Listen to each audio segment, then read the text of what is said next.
नमस्कार, मैं हूं अंकुर और आप देख रहे हैं सत्य हिंदी का न्यूज बुलेटिन। एक नजर अब तक की सुर्खियों पर। टीएमसी प्रमुख ममता बनर्जी ने वन नेशन वन इलेक्शन पर गठित एक उच्च स्तरीय समिति को पत्र लिखकर इस पर अपनी असहमति जाहिर की है। उन्होंने कहा कि यह भारत की संवैधानिक व्यवस्था के मूल ढांचे के खिलाफ है। उन्होंने पैनल के सचिव को पत्र लिखकर कहा है कि 1952 में केंद्र और राज्य स्तर के चुनाव साथ हुए थे। ये कुछ साल तक साथ होते रहे, लेकिन फिर समय के साथ इसमें बाधाएं आ गईं। उन्होंने लिखा, मुझे ये बताते हुए खेद हो रहा है कि मैं वन नेशन वन इलेक्शन के विचार पर सहमत नहीं हूँ। हम आपके प्रस्ताव से असहमत हैं। बता दें, केंद्र सरकार ने एक देश एक चुनाव की संभावना तलाशने के लिए पूर्व राष्ट्रपति रामनाथ कोविंद की अध्यक्षता में एक कमेटी गठित की है। बिहार में सत्तारूढ़ गठबंधन में लोकसभा सीटों का बंटवारा सुलझता हुआ नहीं दिख रहा है। अब भारतीय कम्युनिस्ट पार्टी मार्क्सवादी लेनिनवादी लिबरेशन ने गुरुवार को कहा है कि वो राज्य की 40 लोकसभा सीटों में से 5 सीटों पर चुनाव लड़ना चाहती है। पार्टी ने अपनी मांग आरजेडी के नेता तेजस्वी यादव के साथ हुई बैठक के दौरान रखी है। भाकपा माले ने इस मुद्दे पर अपना पक्ष रखते हुए एक बयान भी जारी किया है। पार्टी ने अपने बयान में कहा है कि बुधवार को पोलित ब्यूरो के 3 मेंबर्स के प्रतिनिधिमंडल की तेजस्वी यादव के साथ मुलाकात हुई थी। इस मीटिंग में पार्टी ने अपनी मंशा तेजस्वी यादव के समक्ष जाहिर कर दी है। बता दें, बिहार में लोकसभा की 40 सीटें हैं और सत्तारूढ़ गठबंधन में 8 राजनीतिक दल हैं। 243 सदस्यीय बिहार विधानसभा में भाकपा माले के 12 विधायक हैं और लोकसभा की कोई सीट जीते उसे सालों हो चुके हैं।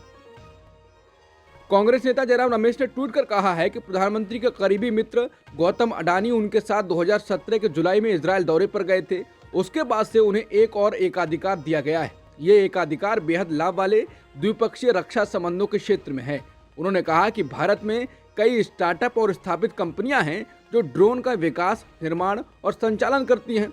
इनमें हिंदुस्तान एरोनॉटिक्स और भारत डायनामिक्स भी शामिल है। फिर भी ड्रोन बनाने के लिए इजराइल के एल्बिट सिस्टम्स और अडानी ग्रुप का संयुक्त रूप से एक उद्यम स्थापित करवाया गया, जिसके पास इस क्षेत्र में पहले का कोई अनुभव नहीं था। नतीजे सबके सामने हैं। अडानी ग्रुप ने 4 आयातित हर्मीस 900 ड्रोन किट 2 भारतीय सेना और भारतीय नौसेना के लिए असेंबल किया और इसका नाम बदलकर दृष्टि 10 स्टारलाइनर रख दिया। ड्रोन के केबल एयरफ्रेम का निर्माण करके अडानी ने दावा किया है कि इसमें 70% स्वदेशी सामान का इस्तेमाल किया गया है। यही प्रधानमंत्री मोदी के आत्मनिर्भरता की हकीकत है।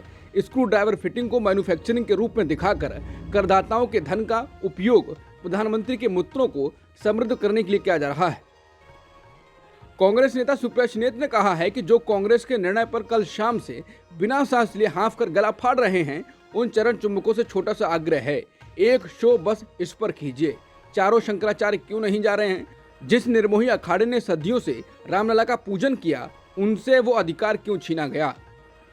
अगर आप राम मंदिर के दर्शन करने अयोध्या आ रहे हैं तो ठहरने और खाने पीने को लेकर परेशान होने की जरूरत नहीं है। भाजपा आपके लिए वहां पूरा इंतजाम कर रही है। अयोध्या में बुधवार को भाजपा के वरिष्ठ नेताओं की बैठक हुई, जिसमें फैसला किया गया कि 25 जनवरी से 2 महीने तक अयोध्या पहुंचने वाले तीर्थयात्रियों की देखभाल की कायदे से की जाएगी। बता दें, राज्यों में प्रदेश भाजपा संगठनों की ओर से लोगों को बड़े पैमाने पर अयोध्या आने के निमंत्रण भेजे गए हैं। बड़ी तादाद में लोगों ने आने की इच्छा भी जताई है।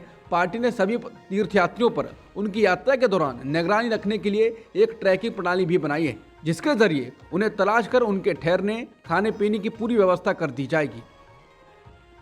राम मंदिर के उद्घाटन को लेकर शंकराचार्य मोदी की आलोचना कर रहे हैं। शंकराचार्य स्वामी निशिलानंद सरस्वती ने कहा था कि जब प्रधानमंत्री वहां लोकार्पण करेंगे, मूर्ति का स्पर्श करेंगे, तो क्या मैं ताली बजाऊंगा?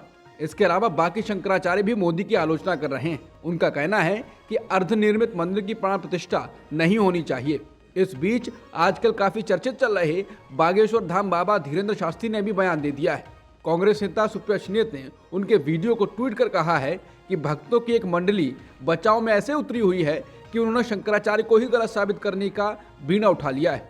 पर अब बागेश्वर धाम बाबा धीरेन्द्र शास्त्री ने शंकराचार्य को अपना प्रधानमंत्री बताकर उनकी बातों से सहमति जताई है, तो क्या भक्त उनको भी हिंदू विरोधी घोषित कर देंगे? बता दें, अब जब सारे हिंदू धर्मगुरु मोदी की आलोचना कर रहे हैं तो मोदी की मुश्किलें बढ़ सकती हैं। अब देखना होगा कि बीजेपी उसको कैसे मैनेज करती है। असम के मुख्यमंत्री हिमंता बिस्वा शर्मा ने कहा कि कांग्रेस के पास राम मंदिर के प्राण प्रतिष्ठा कार्यक्रम में शामिल होकर अपने पाप धोने का सुनहरा अवसर था, लेकिन उसने ये निमंत्रण स्वीकार न करके ये अवसर गंवा दिया है। हेमंत बिस्वा शर्मा ने दावा किया है कि पहली बात तो यह है कि अयोध्या को लेकर शुरू से ही कांग्रेस के जो विचार रहे हैं उसकी वजह से वो इस निमंत्रण के लायक ही नहीं है। शर्मा ने कहा यह निमंत्रण स्वीकार कर कांग्रेस सांकेतिक तौर पर हिंदू समाज से माफी मांग सकती थी। हालांकि जैसा कि पंडित नेहरू ने सोमनाथ मंदिर में किया था उस तरह ही कांग्रेस नेतृत्व ने राम मंदिर के साथ किया है। इतिहास हमेशा उन्हें हिंदू विरोधी पार्टी के रूप में याद करेगा। कांग्रेस के द्वारा राम मंदिर के प्राण प्रतिष्ठा में जाने के फैसले ने चर्चा गर्म कर दी है। इस बीच विश्व हिंदू परिषद ने कहा है कि कांग्रेस मूल हिंदू समर्थन यानी कोर हिंदू सपोर्ट खो देगी। बता दें विपक्षी दलों का कहना है कि बीजेपी और आरएसएस राजनीतिक लाभ के लिए मंदिर समारोह का इस्तेमाल कर रहे हैं। इसके जवाब में बीएचपी के अंतर्राष्ट्रीय कार्यकारी अध्यक्ष आलोक कुमार ने कहा है कि बस एक ऐसी स्थिति की कल्पना करें कि पूरे इंडिया गठबंधन ने हिस्सा ले लिया होता, फिर क्या होता। उन्होंने कहा अगर वो बहिष्कार करते हैं तो लोग अपने निष्कर्ष निकाल सकते हैं। उन्होंने कहा कि मंदिर के उद्घाटन के लिए विपक्षी दलों के नेताओं को आमंत्रित करने को लेकर हम भी दुविधा में थे कि अखिलेश यादव या कांग्रेस को आमंत्रित किया जाए या नहीं किया जाए। उन्होंने हमेशा हिंदू हितों और राम मंदिर निर्माण के खिलाफ काम किया है। कार सेवकों पर गोली चलाने के लिए मुलायम सिंह जिम्मेदार थे और फिर हमने फैसला किया कि जिस पीढ़ी ने ये सब किया वो चली गई। मुलायम, नरसिम्हा राव, राजीव गांधी, मंदिर हम सब का है। आइए हम एक नई शुरुआत करें। लेकिन अगर वो नहीं आना चाहते हैं तो लोगों के लिए ये मानना खुला है कि वो अपने अल्पसंख्यक वोटों के लिए ऐसा कर रहे हैं। इसलिए ये उनके व्यवहार से दिखता है कि उन्होंने कोर हिंदू समर्थन खो दिया है। केंद्रीय मंत्री गिरिराज सिंह ने कांग्रेस पार्टी के राम मंदिर के आयोजन में शामिल न होने के फैसले पर कहा है कि कांग्रेस सनातन विरोधी है और सीजनल हिंदू है। उन्होंने कहा कि जब उन्हें लगता है कि वोट हासिल करने की जरूरत है तो ये लोग सॉफ्ट हिंदू बनने की कोशिश करते हैं। जवाहरलाल नेहरू से लेकर अब तक कोई भी अयोध्या नहीं गया। राम मंदिर मामले को कोर्ट में लटकाने का काम कांग्रेस पार्टी ने ही किया था, इसलिए अब उनमें अयोध्या जाने की नैतिक ताकत नहीं है। कांग्रेस नेता दिग्विजय सिंह ने कहा है कि बीजेपी और संघ लोगों को पहले हिंदू मुसलमान के नाम पर बांटते थे, आज भगवान राम के नाम पर बांटने की कोशिश कर रहे हैं। दिग्विजय सिंह ने कहा बांटने के अलावा इनके पास कोई और काम नहीं है। उन्होंने कहा कि आप शंकराचार्य जी और संप्रदाय के लोगों के बीच खाई पैदा कर रहे हैं। अंग्रेजों की जो फूट डालो राज करो की नीति थी वो आज बीजेपी, संघ और विश्व हिंदू परिषद चला रहे हैं। उन्होंने कहा हम धर्म को राजनीतिक रूप से इस्तेमाल करने के पूरी तरह खिलाफ हैं। भगवान राम हम सबके हैं और यह आस्था का प्रश्न है। राजनीति में विचारों की लड़ाई होती है, संविधान को बचाने की होती है। एक ओर जहां भारत में राम मंदिर की हवा चल रही है तो दूसरी ओर पीएम मोदी अबू धाबी में हिंदू मंदिर का उद्घाटन करने जा रहे हैं। भारत में संयुक्त अरब अमीरात के राजदूत अब्दुल नासिर अल शाली ने कहा है कि अगले महीने अबू धाबी में बीएपीएस हिंदू मंदिर का उद्घाटन सहिष्णुता और स्वीकृति का जश्न मनाने का दिन होगा। 14 फरवरी को प्रधानमंत्री मोदी इस मंदिर का उद्घाटन करेंगे। अली शाली ने पीटीआई से बात करते हुए कहा हम 14 फरवरी को होने वाले उद्घाटन का इंतजार कर रहे हैं। ये एक अभूतपूर्व दिन होगा। बता दें लोकसभा चुनाव 2024 से पहले ये सभी मुद्दे मायने रखते हैं। कांग्रेस नेता थरूर पहले ही कह चुके हैं कि प्रधानमंत्री मोदी 22 जनवरी को अयोध्या में राम मंदिर और 14 फरवरी को अबू धाबी में हिंदू मंदिर का उद्घाटन करेंगे। उन्होंने कहा कि मुझे आशा है कि इसके तुरंत बाद चुनाव होंगे। जम्मू कश्मीर की पूर्व मुख्यमंत्री और पीपुल्स डेमोक्रेटिक पार्टी के प्रमुख महबूबा मुफ्ती का वाहन अनंतनाग में दुर्घटनाग्रस्त हो गया। इस दुर्घटना में वो सुरक्षित हैं, उन्हें कोई चोट नहीं आई है। अधिकारियों ने बताया है कि महबूबा मुफ्ती एक अग्नि हादसे के पीड़ितों से मिलने के लिए खानाबल जा रही थी, तभी ये हादसा अनंतनाग जिले के संगम के पास हुआ। मणिपुर सरकार ने इम्फाल से शुरू होने वाली कांग्रेस की भारत जोड़ो न्याय यात्रा को सीमित संख्या में प्रतिभागियों के साथ हरी झंडी दिखाने की मंजूरी दे दी है। राज्य के मुख्य सचिव और अन्य शीर्ष अधिकारियों के साथ कांग्रेस नेताओं की गुरुवार सुबह हुई एक बैठक में प्रशासन ने मौखिक तौर पर यात्रा के उद्घाटन समारोह में केवल 1000 लोगों के भाग लेने की बात कही। मणिपुर प्रदेश कांग्रेस कमेटी के अध्यक्ष मेघा चंद्र सिंह ने बीबीसी से कहा, दरअसल सरकार हमारी यात्रा को फ्लॉप करना चाहती है, इसलिए इस यात्रा से जुड़ी अनुमति को लेकर इस तरह की शर्तें रखी जा रही हैं। उन्होंने कहा कि हमने इन शर्तों को स्वीकार नहीं किया है क्योंकि इस यात्रा के उद्घाटन समारोह में राज्य के बाहर से 300 बड़े नेता आएंगे। इसके अलावा केवल कांग्रेस सेवा दल के 500 से अधिक कार्यकर्ता होंगे, लिहाजा प्रतिभागियों की संख्या सीमित करना कैसे संभव है। हम इन शर्तों को देखते हुए इस यात्रा का शुभारंभ इम्फाल की जगह थौबल जिले में एक निजी मैदान से करेंगे। एकनाथ शिंदे के पक्ष में स्पीकर के फैसले के बाद उद्धव गुट हमलावर हो गया है। अब संजय राउत ने कहा है कि एकनाथ शिंदे बीजेपी के गुलाम हैं। उन्होंने कहा कि शिंदे के बेटे भी सांसद हैं, क्या उनको यहाँ परिवारवाद नहीं दिखता है? संजय राउत ने कहा कि एकनाथ शिंदे को परिवार की बात नहीं करनी चाहिए, उनका बेटा भी सांसद है। उद्धव ठाकरे ने उनके बेटे को उम्मीदवार बनाया था। सीएम शिंदे ने जिला प्रमुख की उम्मीदवारी काटकर अपने बेटे को उम्मीदवार बनाया है। शिवसेना नेता ने पूछा, क्या इसे परिवारवाद नहीं कहना चाहिए? क्या ये आपको परिवारवाद नहीं लगता है? राउत ने कहा, ये एक विचारधारा है। चाहे शरद पवार हो, चाहे उद्धव ठाकरे हो, विचारधारा को लेकर उनके घर के लोग आगे चले जाते हैं। छत्रपति शिवाजी महाराज और उनके जो वंशज हैं वो भी विचारधारा लेकर आगे बढ़े हैं। महाराष्ट्र सीएम को क्या पता परिवारवाद क्या होता है, वो तो बीजेपी के गुलाम हैं। कपिल सिब्बल ने महाराष्ट्र विधानसभा स्पीकर के फैसले को एक बहुत पहले लिखा गया नाटक बताया है। एक्स पर एक सोशल मीडिया पोस्ट में सिब्बल ने स्पीकर के फैसले को बिना किसी सहारे के खेला जा रहा है एक तमाशा बताया। उन्होंने कहा कि स्पीकर का ये कहना कि शिंदे गुट असली सेना है, नाटक की पटकथा बहुत पहले लिखी गई थी। हम बिना किसी सहारे के इस नाटक को होते हुए देख रहे हैं।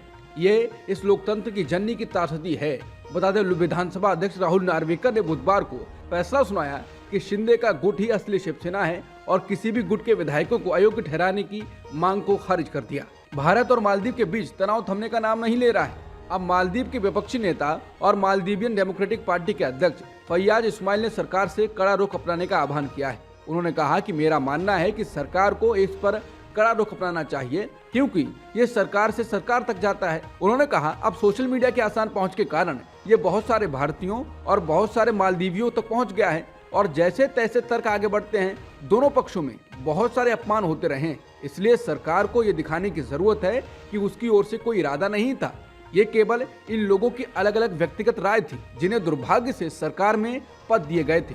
इसलिए इसे भारतीयों, मालदीव और पूरी दुनिया को स्पष्ट रूप से दिखाने की जरूरत है। भारत और मालदीव के बीच तनाव चल रहा है। इस बीच मालदीव के राष्ट्रपति मोहम्मद मुइज्जू चीन के दौरे पर हैं। इस दौरे में उन्होंने शी जिनपिंग के साथ बैठक की और इसके बाद दोनों देशों ने पर्यटन सहयोग सहित 20 प्रमुख समझौतों पर हस्ताक्षर कर दिए। दोनों देशों ने अपने द्विपक्षीय संबंधों को और व्यापक करने की घोषणा की। इस बैठक को लेकर मुइज्जू ने कहा, वो चीन में अपने पहले आधिकारिक दौरे को लेकर सम्मानित महसूस कर रहे हैं और उन्हें खुशी है कि वो चीन के लिए इस साल के पहले विदेशी राजनीतिक मेहमान हैं। जिन समझौतों पर हस्ताक्षर हुए हैं उसमें टूरिज्म कोऑपरेशन, ब्लू इकोनॉमी, आपदा प्रबंधन, डिजिटल अर्थव्यवस्था में निवेश को मजबूत करना शामिल है। इसके अलावा समझौतों में चीन के बेल्ट एंड रोड पहल के जरिए निर्माण के कामों में तेजी लाना, कुशी दिग्गारू फालू पर आवास परियोजना, फिशरी के उत्पादों के कारखाने बनाना, माले और विलीमाले में सड़क विकास परियोजनाओं का पुनः विकास करना भी शामिल है। लोकसभा चुनाव से पहले मोदी सरकार का आखिरी बजट अंतरिम बजट के रूप में पेश किया जाएगा। इसके लिए संसद का बजट सत्र 31 जनवरी से 9 फरवरी तक चलने वाला है। टाइम्स नाउ ने यह खबर दी है। वित्त मंत्री निर्मला सीतारमण 1 फरवरी को वित्त वर्ष 2024-25 के लिए अंतरिम बजट पेश करेंगी। समझा जाता है कि लोकसभा चुनाव को देखते हुए ये लोक लुभावन बजट हो सकता है। अफगानिस्तान के हिंदू कुश इलाके में गुरुवार को 6.2 तीव्रता के भूकंप के झटके महसूस किए गए। भूकंप की गहराई 201 किलोमीटर थी। भूकंप के झटके पाकिस्तान में भी महसूस किए गए और दिल्ली एनसीआर समेत उत्तर भारत के कई हिस्सों में भी भूकंप के झटके महसूस किए गए हैं। मणिपुर में हिंसा की घटनाएं अब भी देखने को मिल रही हैं। बुधवार को मणिपुर के बिष्णुपुर जिले में फिर से हिंसा भड़क उठी।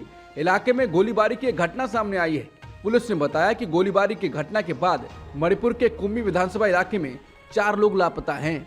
ईडी ने मनी लॉन्ड्रिंग मामले में पूछताछ के लिए नेशनल कॉन्फ्रेंस के अध्यक्ष और सांसद फारूक अब्दुल्ला को गुरुवार को समन किया। समाचार एजेंसी पीटीआई ने ये जानकारी आधिकारिक सूत्रों के हवाले से दी है। 86 वर्षीय जम्मू कश्मीर के पूर्व सीएम को जम्मू कश्मीर क्रिकेट एसोसिएशन में कथित अनियमितताओं की जांच के मामले में तलब किया गया है। साल 2022 में उन्हें ईडी ने इस केस की चार्जशीट में नामजद किया था। सुप्रीम कोर्ट ने गुरुवार को महाराष्ट्र सरकार के पूर्व मंत्री नवाब मलिक की मनी लॉन्ड्रिंग केस में अंतरिम जमानत की अवधि एक बार फिर बढ़ा दी है। इस मामले की सुनवाई के दौरान additional solicitor general SP Raju ने ईडी की तरफ से सुप्रीम कोर्ट को बताया कि जमानत की अवधि बढ़ाए जाने की नवाब मलिक की याचिका पर उन्हें कोई ऐतराज नहीं है। इसके बाद जस्टिस बेला एम त्रिवेदी और जस्टिस पंकज मित्तल की बेंच ने गुरुवार को नवाब मलिक की मेडिकल बेल की अवधि 6 महीने के लिए बढ़ाने का फैसला सुना दिया। न्यूयॉर्क की एक अदालत ने जो बाइडेन प्रशासन को भारतीय नागरिक निखिल गुप्ता के वकीलों द्वारा दायर एक प्रस्ताव का जवाब देने का आदेश दिया है, जिसमें खालिस्तानी आतंकवादी गुरपतवंत सिंह पन्नू को मारने की कथित साजिश में उसके खिलाफ आरोपों से संबंधित सबूत की मांग की गई है। हालांकि अमेरिकी सरकार ने कोर्ट में इस पर आपत्ति जताई है और कहा कि अदालत में निखिल गुप्ता को पेश किए जाने के बाद ही यूएस सरकार कोई सबूत और जानकारी निखिल गुप्ता के वकील को देगी। हेग स्थित international court of justice Israel के खिलाफ लाए गए मुकदमे की आज सुनवाई कर रहा है। इजराइल पर यह मुकदमा दक्षिण अफ्रीका की ओर से लगाया गया है। गजा में फिलिस्तीनियों की नरसंहार के आरोपों को लेकर इजराइल के खिलाफ मुकदमा किया गया है। दक्षिण अफ्रीका का कहना है कि 7 अक्टूबर 2023 को किए गए हमास के हमले के जवाब में इजराइल ने जो सैनिक कार्रवाई की है उसका मकसद फलस्तीनी लोगों की आबादी के बड़े हिस्से को नष्ट कर देना है। इस मुकदमे में दक्षिण अफ्रीका ने इजराइल के हवाई हमलों और उसकी नाकामियों का भी हवाला दिया है। दक्षिण अफ्रीका ने यह भी आरोप लगाया है कि इजराइल आम लोगों को नुकसान पहुंचाने से बचाने और उन तक मानवीय सहायता पहुंचाने देने की इजाज़त देने में नाकाम रहा है। दक्षिण अफ्रीका का दावा है ये इस बात का सबूत है कि इजराइल का इरादा वहां नरसंहार का था। फिलहाल सुनवाई जारी है। अब तक की सुर्खियों में इतना ही। बाकी खबरों के लिए बने रहिए सत्यहिंदी.com के साथ।